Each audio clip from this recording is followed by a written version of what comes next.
Nah, ini masalahnya. 9 bulan 10 hari itu seringkali, tahu istilah bahasa Belanda zaman dulu, storing? Apa itu storing? Ya tolong yang tua-tua itu kata storing zaman dulu. Ayo apa storing? Ada gangguan gitu kan, radio itu nggak pas gelombangnya. Tadi waktu kami masih makan ngomong-ngomong pada berapa orang. Apa yang dirasakan ibu waktu mengandung? Istrinya Pak Tim cerita, waktu hamil anak pertama dia nggak suka susu mati-matian. Ternyata anak itu lahir nggak suka susu sampai gede. Terus saya nyeletuk 2 minggu lalu, bulan yang lalu tanggal 3 Juni cucu saya yang keberapa saya nggak ngitung lahir. Ya, anak perempuan. Nah, hari Minggu yang lalu, tanggal berapa minggu yang lalu ini ya? Baru papanya cerita kepada saya, Pap, ternyata betul yang papa ajarkan. Yang apa? Papa tahu nggak? Kalau kami mandikan bayi ini, kebayangkan baru sebulan lebih, saudara. Tiap kali dimandikan pasti bertengkar dulu dengan bayi itu. Begitu dia tahu dibukain baju, marahnya itu kayak orang gede. Enggak mau. Bilang, Papa yang kan 1 bulan lebih Pak, itu tangan bisa nutup ketika baju mau dibuka. Terus dia tertawa, saya belum jawab. Papa tahu waktu mamanya hamil nggak suka mandi. Anaknya nggak suka mandi. Itu fakta, saudara. Maka itu Alkitab berkata, hai ibu hamil, jagalah dirimu. Karena itu orang Jawa bilang tumus. Tahu kata tumus bahasa Jawa? Hebat sekali. Nanti kita akan bahas lebih dalam bagian itu. Jadi suara kita ini direkam.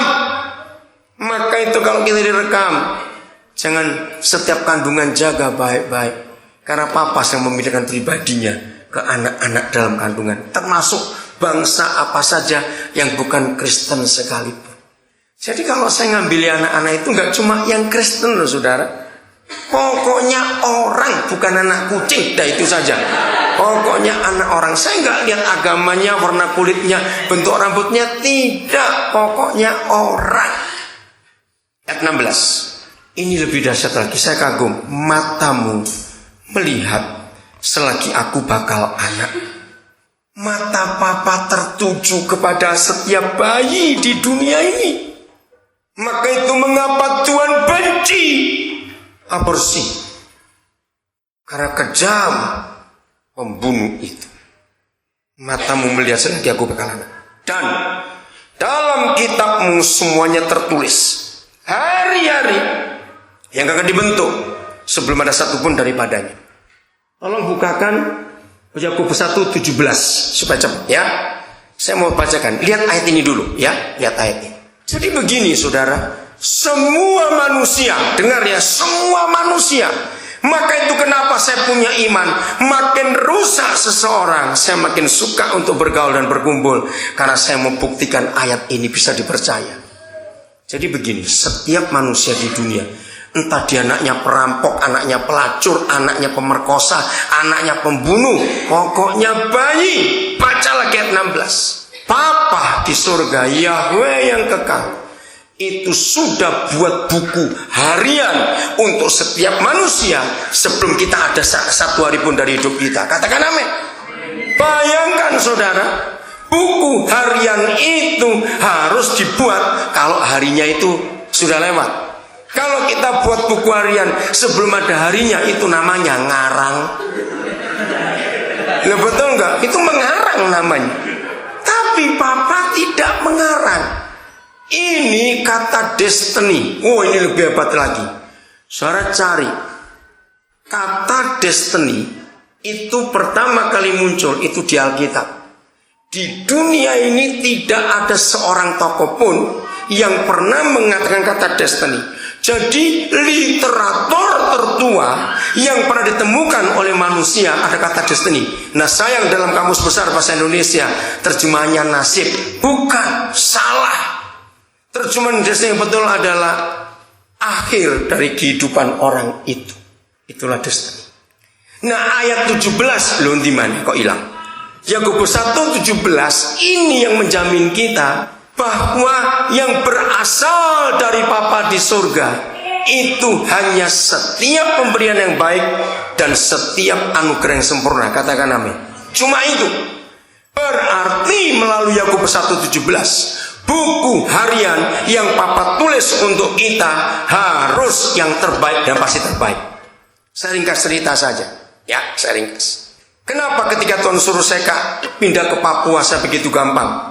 Sampai hari ini masih banyak orang tanya, kenapa? Apakah Bapak, nanti saya bacakan SMS yang tadi ini, dari Solo ada SMS. Saudara yang mengatakan, coba ceritakan dengan jujur. Waktu padahal di Amerika, karena waktu saya masih di Amerika, saya sudah tinggal lama di Amerika. Saya sudah punya izin tinggal di Australia. Saya lama tinggal di Jerman, saudara, bertahun-tahun. Jadi waktu itu saya lebih lama hidup di luar negeri daripada di Indonesia. Waktu saya di Pasadena, California, bulan Agustus 89, Tuhan panggil saya, kamu mau gak ke Papua? Saya heran. Tapi saya gak pernah struggle, gak bergumul. Saya gak bilang, Tuhan saya doa dulu. Ya enggak, sudah. Karena saya kenal firman ini, bahwa buku harian Tuhan yang dia tulis untuk saya sebelum saya lahir, bahwa pada umur sekian saya harus ada di Papua. Dan saya pergi tanpa pergumulan. Jadi yang dari Solo itu nggak percaya, sungguh.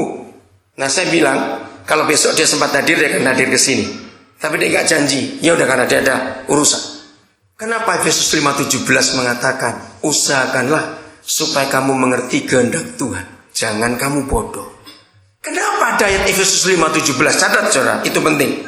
Karena buku harian itu tadi. Nah kalau saya pakai ilustrasi yang dipercepat begini. Kalau kamu itu kereta api, jangan jalan di jalan tol, diguyur tengu, ditertawakan orang. Kereta api jalannya di rel. Nah ada kereta api sombong, kepingin jadi mobil, pindah jalur, rusak dia. Ngerti artinya? Jadi semua kita harus bisa menemukan destiny kita. 2 hari yang lalu saya dapat telepon dari Manado. Seorang pimpinan, salah satu pimpinan pusat di perusahaan telepon XL. Nah pas dia di Manado, dia telepon saya bilang, tolong saya minta setengah jam saja kunjungi rumah kami di Manado. Di situ ada anak-anak kami, karena orang ini memang ingin tahu berapa rumah saya yang ada di Indonesia, karena mereka ingin membuktikan. Akhirnya dia berangkat. Saudara, ternyata nggak setengah jam, 4 jam saudara. Saya tanya, kok lama sekali makan? Apa itu? Oh, terima kasih Pak. Bapak asal dari mana? Timur atau Papua atau mana? Mana? Ambon mana? Fam apa? Fam apa? Jalmat. Tenggara berarti? Oke, Tenggara pulau mana? K besar, K kecil? Lu harus tahu dong saudara. K besar, K kecil? K kecil. Oke, silakan Pak Jalmat, terima kasih. Saudara, 4 jam, dari setengah jam sampai 4 jam. Terus saya tanya, lu ngapain kamu 4 jam? Dia bilang, saya baru tahu sekarang. Tahu apa? Apa yang Koden buat? Nah yang pegang rumah itu jadi kepalanya itu seorang dokter. Jadi Koden ambil anak itu dari tahun 91 bulan November, waktu dia masih 2 SMP. Saudara. Waktu itu saya KKR 4 hari. Anak itu hari pertama, kedua dan keempat itu pegang overhead projector. Roh Kudus bicara jelas kepada saya.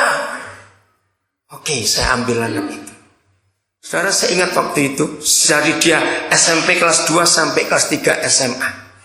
Setiap Kamis jam 3:30 waktu Indonesia Tengah, saya bilang pada dia, kamu harus tunggu di telepon. Di telepon itu dulu belum ada HP. Jadi saya ke negara mana saja, kalau Kamis jam 4 waktu Indonesia Tengah, jam tengah malam pun di negara yang saya ada, dia itu sudah tunggu saya untuk saya telepon. Setiap Kamis. Karena itu termotivasi, saudara. Luar biasa. Kelas 3 SMP, Roh Kudus bicara kepada saya, destininya anak ini dokter. Saya sampaikan, dia tidak mau. Pak, saya mau milih ekonomi atau komputer. Betul kamu gak mau? Enggak. Saya gak pernah maksa. Saya cerita kepada dia. Ya udah. Saudara, kelas 3 SMA belum ujian.